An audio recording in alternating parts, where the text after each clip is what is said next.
Thank you very much. That introduction and that warm welcome almost made getting here really not just worth the trouble, but just an exciting part of a long and rewarding day. I am truly very happy to be here. Not just because my trip was scheduled by the Katzenjammer kids and might have ended almost any place besides Atlanta. Didn't end in Savannah, but it might not have ended in Atlanta. Might have ended in, Grenada, Dominica, or most any place. But I feel very pleased to be part of this celebration of the award that is going to be presented tonight. And I want, since I have the microphone at this moment, to take this opportunity to congratulate Bill Flowers and the Flowers family for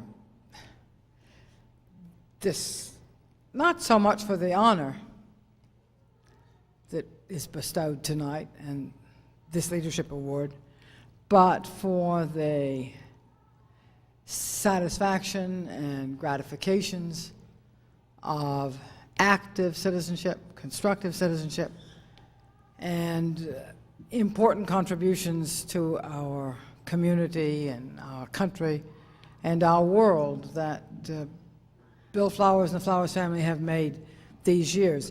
And so I do congratulate you, and I feel that I would also like to congratulate the Georgia Public Policy Foundation, not only for making this award to Bill Flowers, and I think of a person always in their family context in the Flowers family, but also for being. We have some problems over there. That's the Katzenjammer kids. Those are the same people that scheduled my trip, in fact, to Savannah this morning here, and that arranged that private jet when the regular plane turned out not to exist. There they are again. They're running the public address system in the room just next door. They're indefatigable, those Katzenjammer kids. Yeah. I think that the kind of active public citizenship that the Public Policy Foundation represents is the most important kind of organization, of organized effort of citizens that most of us can make in our lifetimes. That's most of us in our lifetimes can, at best, manage our own lives and exert a positive influence in our families and maybe in our neighborhoods and conceivably in our towns and the counties and the states. But those latter positive influences in our towns and counties and states really only matter much if they're organized and only radiate and reinforce our institutions when they're coordinated and stimulated and organized.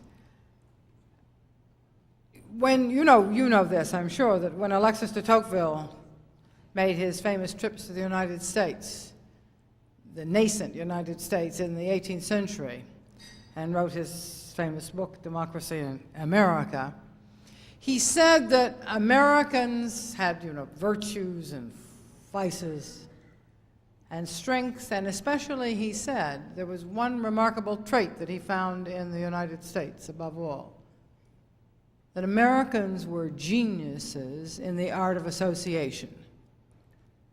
That Americans arriving in this country found it possible to associate with one another for constructive purposes and do good works for the community. And de Tocqueville wrote, put 5 of them in a room for half an hour, and they will immediately set to work doing some good works for the community. Well, it doesn't just happen, although it is probably a gift of God that we have this gift, and maybe it's a gift of our British ancestry as well, of our founding fathers, maybe because they're also rather gifted in the art of association. But it happens above all because there are also natural leaders, and because those natural leaders know how to transform conversations into organizations and needs into movements. And, you know, forgive me just a minute. I'm a professor, you have to remember. It's the end of the year. I'm writing exams. I'm grading exams. I'm thinking about what is an institution. What are all of our institutions, our democratic institutions? And you know what they are. Institutions are people interacting on the basis of shared beliefs and shared habits. That's what institutions are. Just that. There are shared beliefs and our shared habits, and what they produce depends entirely, exclusively, wholly on us. And if we, not only think our thoughts and believe our beliefs, but if we interact with one another, then we make communities and form organizations, and we emerge a strong, effective society, which we have been. Americans arriving in the United States found it natural to get together, to talk things over in the new communities that they formed, to choose a sheriff and a school teacher, collect a few taxes, and govern themselves. This art of self-government is nothing more or less than the reaffirmation, generation after generation, of the beliefs and the habits associated with self-government. And it's quite extraordinary that it keeps happening. And it is American democracy. It isn't just what makes American democracy, it is American democracy. And it is reinforced and replenished each generation, or else it doesn't exist anymore. In this generation, it has obviously been reinforced and replenished by outstanding leaders like the man being honored tonight, and by those of you associated with the Public Policy Foundation, which is itself a kind of example of persons interacting on the basis of shared beliefs and habits. I understand that last year this organization presented to Clarence Thomas, Justice Clarence Thomas, its Freedom Award. I would like to say that I know Justice Thomas and his wife and their friends, and have the highest regard for them and him, and congratulate you on that first award, and as well as on this award tonight. I think it's so easy to underestimate the importance of active citizenship and leadership. Leadership arises out of active citizenship. It arises out of caring, and then knowing, and knowing others, and organizing. And as one of my principal mentors said, assuming responsibility for the whole. one of my principal mentors said that the greatest difference between people, he thought, was between those who accept responsibility for the whole and those who do not. Those who accept responsibility for the whole do things like run for office and serve in state senates and organize public policy foundations. Those who accept responsibility for the whole are, if they are going to be successful, realistic about themselves and about their communities and their lives. I've been thinking a lot lately about what makes economies and governments successful and what makes them fail. There's a big question just now in the world, as you know, about whether the new market democracies, as they're now called in Washington, that emerged in Central and Eastern Europe out of the Soviet Empire and Soviet Union itself, will survive. The Hungarians have just elected a communist government leadership in their most recent elections. I shouldn't say they've elected a communist government. They've elected persons who were formerly leaders in the communist government in Hungary. The Poles did something like the same thing. Mr. Zhirinovsky, who is a real horror in my opinion, in Russia, as you know, turned out to poll the most votes of any of the candidates for office in Russia, and as members of his party polled the most votes of any party in the Russian parliament. And so soon after that miracle of freedom, if you will, of liberation associated with the self-destruction of communism in Central and Eastern Europe, and the turn to freedom and market economies, democratic institutions, they seem to be turning away. And I, like a lot of people, am concerned and ask myself, does this mean it's not going to work for them? Can they make it work? I tend to think they can, let me say. I'm optimistic. And there's just one reason that I'm optimistic about their capacity in Central and Eastern Europe to make democracy and free markets work. That is, government and economics work for them. And it's the same reason that I'm optimistic about us. And it is, I believe, that democracy and market economics are based on a realistic conception of human nature. And they're based on systems which work because they sort of take people as they are. They make assumptions about how people will behave. You know, the communists of the Soviet Union tried for decades to persuade children not to be competitive and not to be self-interested, but instead to be always altruistic and to prefer other children's well-being to their own.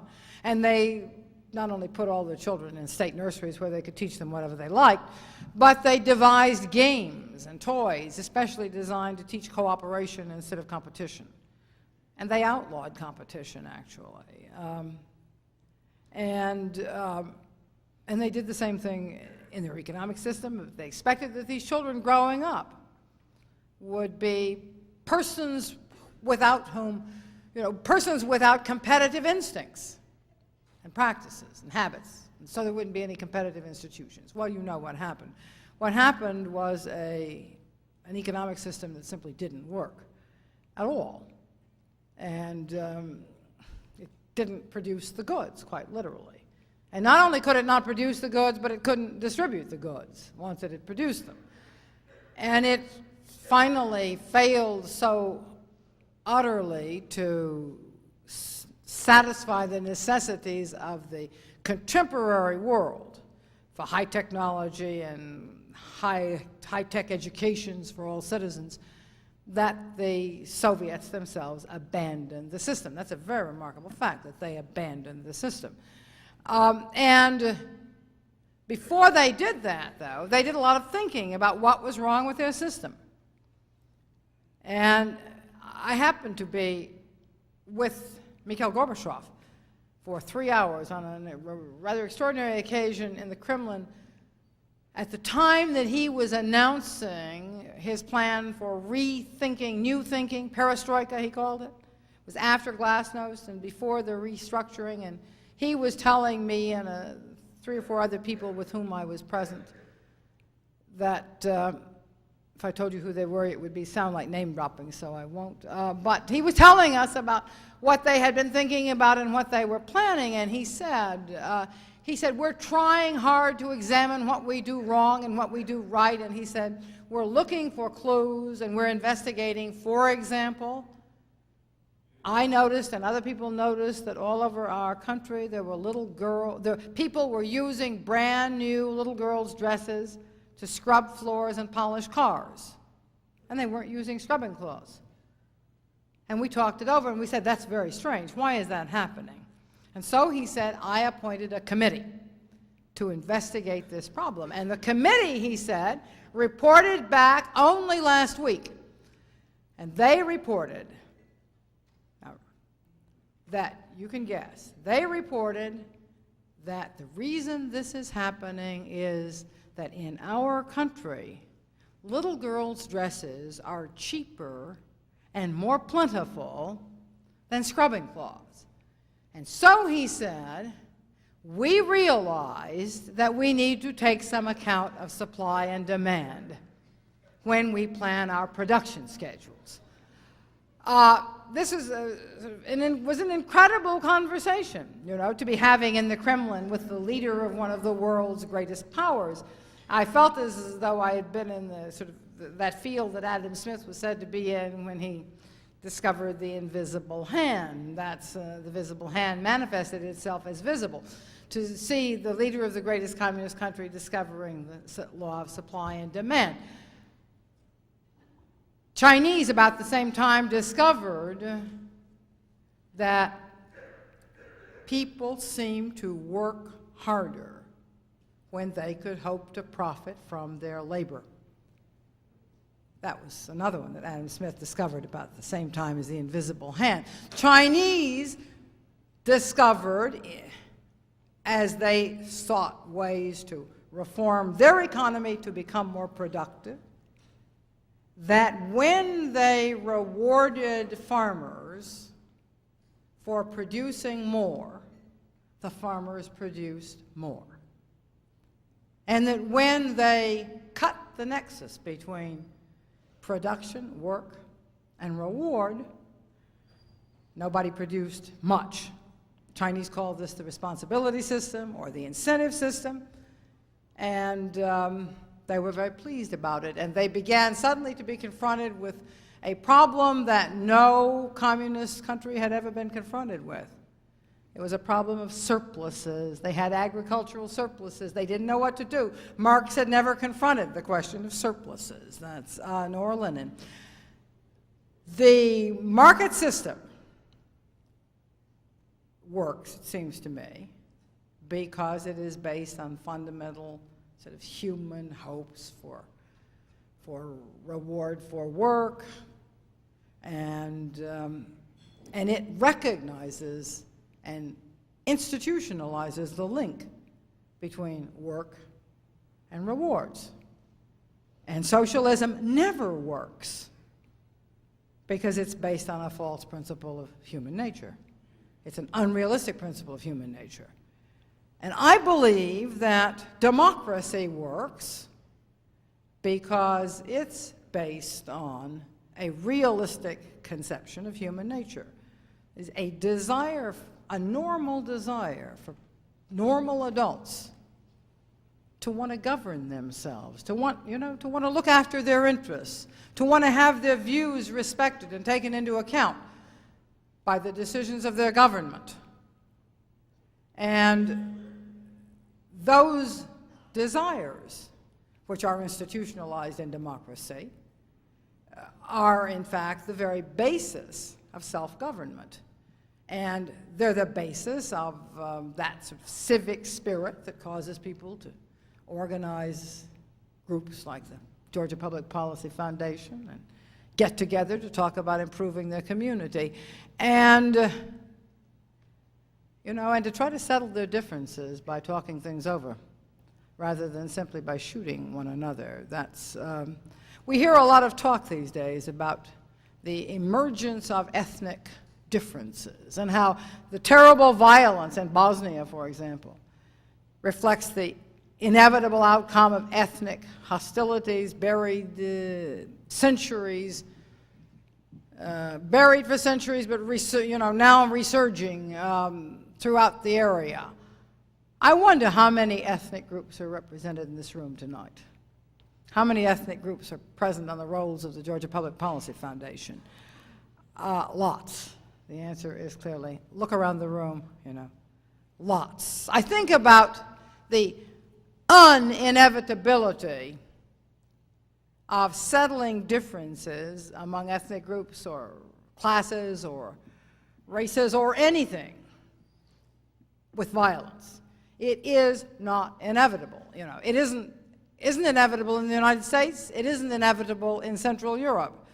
Czechoslovakia, it was called, provided us a wonderful example of a society with leadership and people willing to settle their differences and to separate, in fact, divide their country peaceably rather than violently.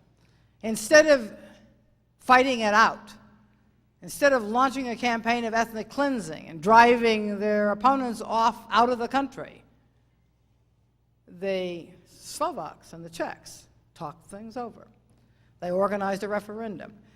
The Czech president, Václav Havel, who's surely one of the great men of our times, explained to the Slovaks how he really thought it would be a mistake for them to secede from Czechoslovakia, how much more they could accomplish together as a single country. And the Slovaks voted, and they voted to separate, and they separated.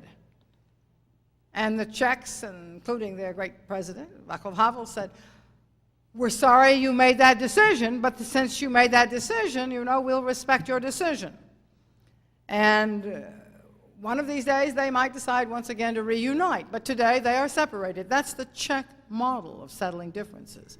It's the democratic model. Czech Republic and Slovakia are the most outstanding examples of functioning democracy in Central Europe today. Poland, I think, also is a successful functioning democracy. But whether democracy works, whether economic reform works, whether capitalism works, depends on nothing more or less than the attitudes and the habits of the individuals who make the decisions. Every community needs leadership. Let me just say this and emphasize it. No community, no democracy can function without leadership.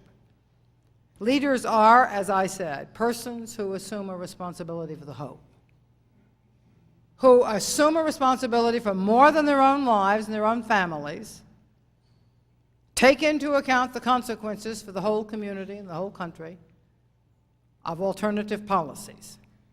And leaders are persons with vision.